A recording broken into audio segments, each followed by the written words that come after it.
Atos dos Apóstolos. Capítulo 35.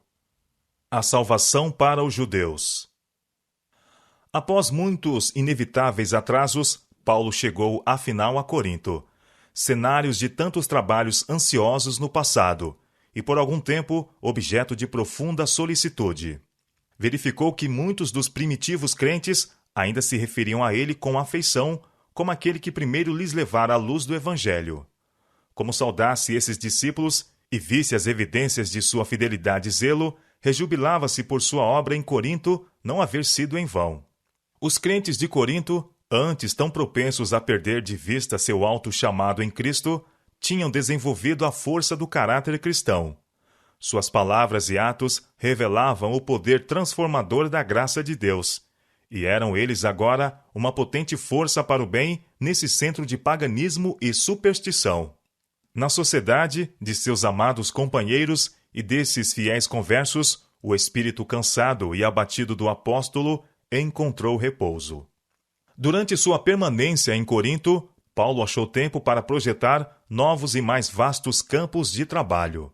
Sua projetada viagem a Roma ocupava especialmente seus pensamentos. Ver a fé cristã firmemente estabelecida no grande centro do mundo conhecido era uma de suas mais caras esperanças e acalentados planos. Uma igreja já havia sido estabelecida em Roma, e o apóstolo desejava conseguir a cooperação dos crentes dali na obra a ser proclamada na Itália e em outros países. A fim de preparar o caminho para os seus trabalhos entre esses irmãos, muitos dos quais lhe eram até então estranhos, enviou-lhes uma carta, anunciando seu intento de visitar Roma e sua esperança de plantar o estandarte da cruz na Espanha. Em sua epístola aos Romanos, Paulo expôs os grandes princípios do Evangelho. Ele afirmava sua posição nas questões que estavam agitando as igrejas judaicas e gentílicas, e mostrava que as esperanças e promessas que haviam pertencido antes aos judeus eram, agora, oferecidas também aos gentios. Com grande clareza e poder, o apóstolo apresentava a doutrina da justificação pela fé em Cristo. Ele esperava que outras igrejas também pudessem ser ajudadas pela instrução enviada aos cristãos de Roma. Mas quão pouco podia ele prever o vasto alcance da influência de suas palavras.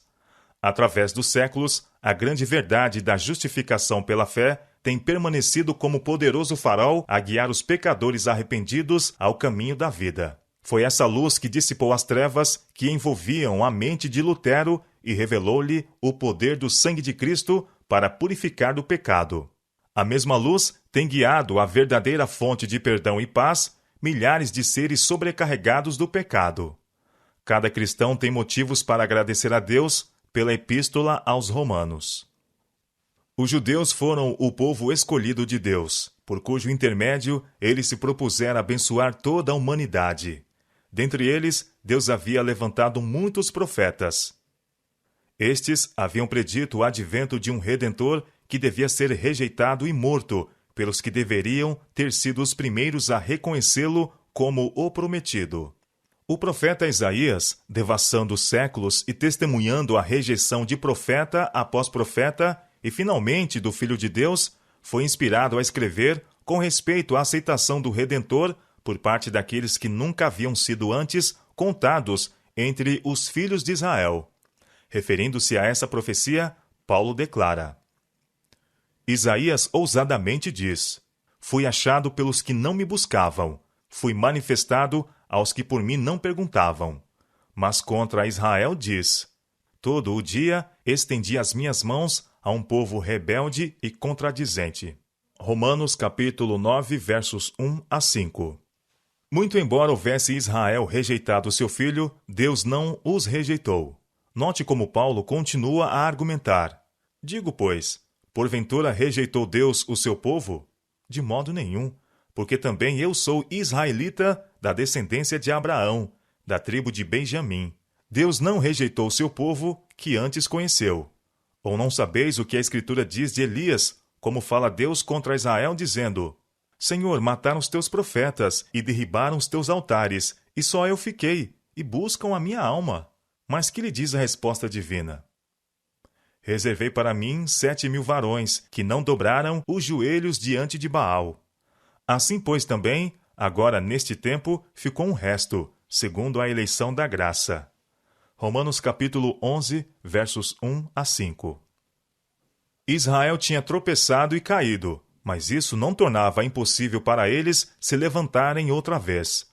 Em resposta à pergunta, porventura tropeçaram para que caíssem? O apóstolo responde, de modo nenhum, mas pela sua queda veio a salvação aos gentios, para incitar a emulação. E se a sua queda é a riqueza do mundo, e a sua diminuição a riqueza dos gentios, quanto mais a sua plenitude. Porque convosco falo, gentios, porque enquanto for apóstolo dos gentios, glorificarei o meu ministério. Para ver se de alguma maneira posso incitar à emulação os da minha carne e salvar alguns deles. Porque se a sua rejeição é a reconciliação do mundo, qual será a sua admissão, senão a vida dentre os mortos? Romanos capítulo 11, versos 11 a 15. Era propósito de Deus que sua graça fosse revelada entre os gentios, bem como entre os israelitas. Isso havia sido claramente esboçado nas profecias do Antigo Testamento. O apóstolo usa algumas dessas profecias em seu argumento. Ele interroga: não tem o oleiro poder sobre o barro? Para da mesma massa fazer um vaso para a honra e outro para a desonra? E que direis, se Deus, querendo mostrar a sua ira e dar a conhecer o seu poder, suportou com muita paciência os vasos da ira, preparados para a perdição, para que também desse a conhecer as riquezas da sua glória nos vasos de misericórdia, que para a glória já antes preparou, os quais somos nós, a quem também chamou, não só dentre os judeus, mas também dentre os gentios? Como também diz em Oséias, chamarei meu povo ao que não era meu povo, e amada a que não era amada. E sucederá que no lugar em que lhes foi dito, vós não sois meu povo, aí serão chamados filhos do Deus vivo. Romanos capítulo 9, versos 21 a 26. Não obstante haver Israel falhado como nação, havia entre eles um considerável remanescente em condições de ser salvo. Ao tempo do advento do Salvador, houve homens e mulheres fiéis que receberam com alegria a mensagem de João Batista, e foram assim levados a estudar de novo as profecias referentes ao Messias.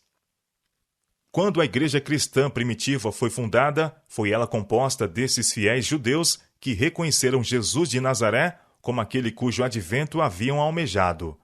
É a esse remanescente que Paulo se referiu quando escreveu: e se as primícias são santas, também a massa o é. Se a raiz é santa, também os ramos o são. Romanos capítulo 11, verso 16. Paulo relaciona o remanescente de Israel a uma boa oliveira, de que alguns galhos foram quebrados, e compara os gentios aos ramos de uma oliveira silvestre, enxertados no tronco da oliveira-mãe. E se alguns dos ramos foram quebrados, escreveu ele aos crentes gentios, e tu, sendo zambujeiro, foste enxertado em lugar deles, e feito participante da raiz e da seiva da oliveira, não te glories contra os ramos. E se contra eles te gloriares, não és tu que sustenta a raiz, mas a raiz a ti. Dirás, pois, os ramos foram quebrados para que eu fosse enxertado. Está bem. Pela sua incredulidade foram quebrados, e tu estás em pé pela fé. Então não te ensoberbeças, mas teme, porque se Deus não poupou os ramos naturais, teme que te não poupará a ti também. Considera, pois, a bondade e a severidade de Deus, para com os que caíram, severidade, mas para contigo a benignidade de Deus, se permaneceres na sua benignidade. De outra maneira, também tu serás cortado. Romanos capítulo 11, versos 17 a 22. Devido à incredulidade e à rejeição do propósito do céu para eles, Israel, como nação, perdera sua ligação com Deus. Mas os ramos que haviam sido cortados do tronco, Deus podia ligar ao verdadeiro tronco de Israel, o remanescente que havia permanecido fiel ao Deus de seus pais. E também eles, declara o apóstolo, falando dos ramos cortados, se não permanecerem na incredulidade, serão enxertados, porque poderoso é Deus para os tornar a enxertar. Se tu, escreve aos gentios, foste cortado do natural jambuzeiro e contra a natureza enxertado na boa oliveira, quanto mais esses, que são naturais, serão enxertados na sua própria oliveira. Porque não quero, irmãos, que ignoreis este segredo, para que não presumais de vós mesmos, que o endurecimento veio em parte sobre Israel, até que a plenitude dos gentios haja encontrado. E assim todo Israel será salvo, como está escrito: de Sião virá o libertador, e desviará de Jacó as impiedades, e este será o meu concerto com eles, quando eu tirar os seus pecados.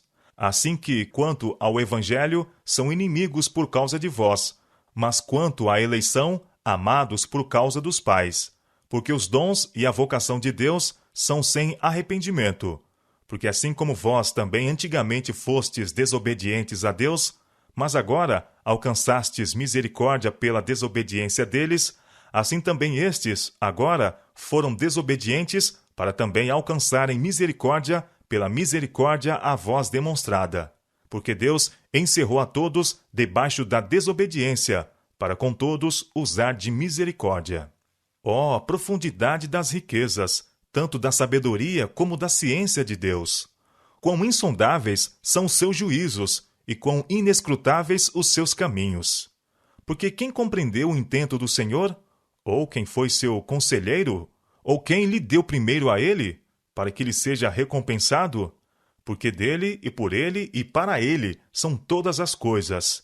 Glória, pois, a ele eternamente. Romanos capítulo 11, versos 22 a 36. Assim, Paulo mostra que Deus tem poder de sobra para transformar o coração tanto de judeus como de gentios, e de conceder a cada crente em Cristo as bênçãos prometidas a Israel. Ele repete a declaração de Isaías concernente ao povo de Deus. Ainda que o número dos filhos de Israel seja como a areia do mar, o remanescente é que será salvo. Porque o Senhor executará a sua palavra sobre a terra, completando-a e abreviando-a. E como antes disse Isaías: se o Senhor dos exércitos não nos deixar a descendência, teríamos sido feitos como Sodoma, e seríamos semelhantes a Gomorra. Romanos capítulo 9, versos 27 a 29. Ao tempo em que Jerusalém foi destruída e o templo reduzido a ruínas, muitos milhares de judeus foram vendidos para servir como escravos em terras pagãs. Como náufragos, numa praia deserta, foram espalhados entre as nações. Por 1.800 anos, isso até o século XIX, têm os judeus vagueado de terra em terra através do mundo, e em nenhum lugar tem-se-lhes dado o privilégio de recuperarem o antigo prestígio como nação. Odiados e perseguidos, de século em século, sua herança tem sido de sofrimento. Muito embora a tremenda sentença pronunciada sobre os judeus como nação, ao tempo da rejeição de Jesus de Nazaré por parte deles, tem havido de século em século muitos judeus nobres, homens e mulheres tementes a Deus, os quais têm sofrido em silêncio.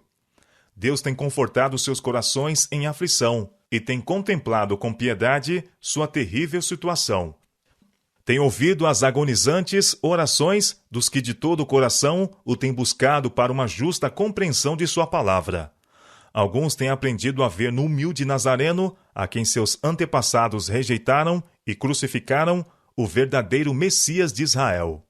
Ao alcançar sua mente o significado das familiares profecias há muito tempo obscurecidas pela tradição e errada interpretação, seu coração se tem enchido de gratidão a Deus pelo dom inaudito que ele outorga a todo ser humano que decide aceitar a Cristo como Salvador pessoal. Ao alcançar sua mente o significado das familiares profecias há muito obscurecida pela tradição e errada interpretação, é a essa classe que Isaías se refere em sua profecia. O remanescente é que será salvo. Isaías capítulo 10, versos 22 e 23. Desde os dias de Paulo até o presente, Deus, pelo seu Espírito Santo, tem estado a chamar tanto judeus como a gentios. Declarou Paulo. O apóstolo considerava-se devedor, tanto a gregos como a bárbaros, bem como a judeus, mas jamais perdeu ele de vista as decididas vantagens que os judeus haviam possuído sobre outros, primeiramente, porque as palavras de Deus lhes foram confiadas. Romanos capítulo 3, verso 2. O Evangelho, declarou ele, é o poder de Deus para a salvação de todo aquele que crê, primeiro do judeu e também do grego. Porque nele se descobre a justiça de Deus de fé em fé, como está escrito, mas o justo viverá da fé. Romanos capítulo 1, versos 16 e 17.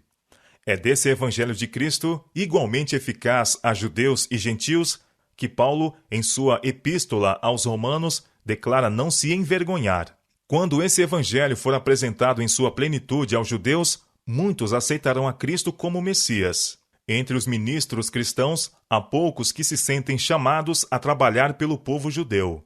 Mas aos que têm sido passados por alto, bem como a todos os outros, deve chegar a mensagem de misericórdia e esperança em Cristo. Na proclamação final do Evangelho, quando deve ser feito um trabalho especial pelas classes de pessoas até aqui negligenciadas, Deus espera que seus mensageiros tomem interesse especial pelo povo judeu, o qual se encontra em todas as partes da terra. Ao serem as Escrituras do Antigo Testamento relacionadas com a do Novo numa explanação do eterno propósito de Jeová, isto será para muitos judeus como o raiar de uma nova criação, a ressurreição da esperança. Ao verem o Cristo da dispensação do Evangelho retratado nas páginas das Escrituras do Antigo Testamento e perceberem quão claramente o Novo Testamento explica o Antigo, suas adormecidas faculdades despertarão e eles reconhecerão a Cristo como Salvador do mundo. Muitos receberão a Cristo pela fé como seu Redentor. Em relação a eles, se cumprirão as palavras. Mas a todos quantos o receberam, deu-lhes o poder de serem feitos filhos de Deus, aos que creem no seu nome. João capítulo 1, verso 12. Há entre os judeus alguns que, como Saulo de Tarso, são poderosos nas Escrituras, e esses proclamarão com maravilhoso poder a imutabilidade da lei de Deus. O Deus de Israel fará que isso ocorra em nossos dias. Seu braço não está estendido para que não possa salvar. Ao trabalharem com fé, seus servos, pelos que de muito têm sido negligenciados e desprezados, sua salvação será revelada. Assim diz o Senhor, que remiu a Abraão, acerca da casa de Jacó. Jacó não será agora envergonhado, nem agora se descorará a sua face. Mas quando vir a seus filhos as obras das minhas mãos, no meio dele santificarão meu nome, e santificarão ao Santo de Jacó, e temerão ao Deus de Israel. E os errados de espírito virão a ter entendimento, e os murmuradores aprenderão doutrina. Isaías capítulo 29, versos 22 a 24.